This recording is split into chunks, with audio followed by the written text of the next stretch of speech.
کہ میں سب سے پہلے علامہ اقبال سے واقف ہوا، تو علامہ اقبال نے بھی خوشخبری دی تھی کہ کتاب ملت بیضا کی پھر شیرازہ بندی ہے، یہ شاخ ہاشمی کرنے کو ہے پھر برگ و بر پیدا، اور نوا پیرا ہو اے بلبل کہ ہو تیرے ترنم سے کبوتر کے تنے نازک میں شاہین کا جگر پیدا۔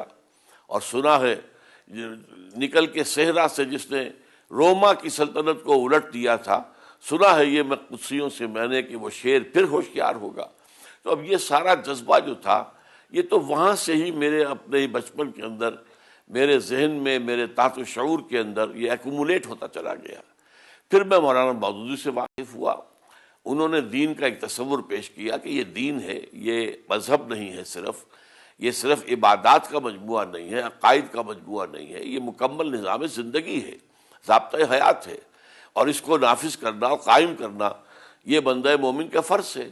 تو ان چیزوں سے اس کے علاوہ میرا دائرہ جو مطالعہ ہے، اس سے پہلے ابوالکلام آزاد، وہ بھی جو خاص ابوالکلام کا زندگی کا دور ہے 1912 سے لے کر 1920 تک، جبکہ انہوں نے حزب اللہ ایک جماعت قائم کی تھی اسی انداز میں، جس انداز میں کہ بعد میں جماعت اسلامی قائم ہوئی ہے، تو میں نے ان کا لٹریچر بھی پڑھا۔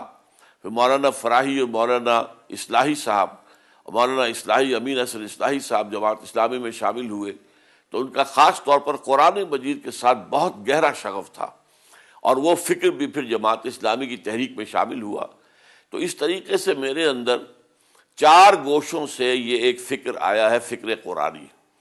ابوالکلام اور ابوالعالیٰ، میں انہیں دو کو اپنا ابوین کہتا ہوں۔ مولانا فراہی، مولانا اصلاحی، یہ 2 ہی عین ہیں۔ ڈاکٹر اقبال اور ڈاکٹر رفیع الدین، یہ دکترین ہیں۔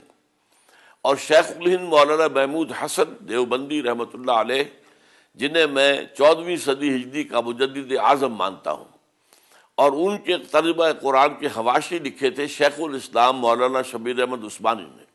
ان دونوں کو میں اپنا شیخین تسلیم کرتا ہوں۔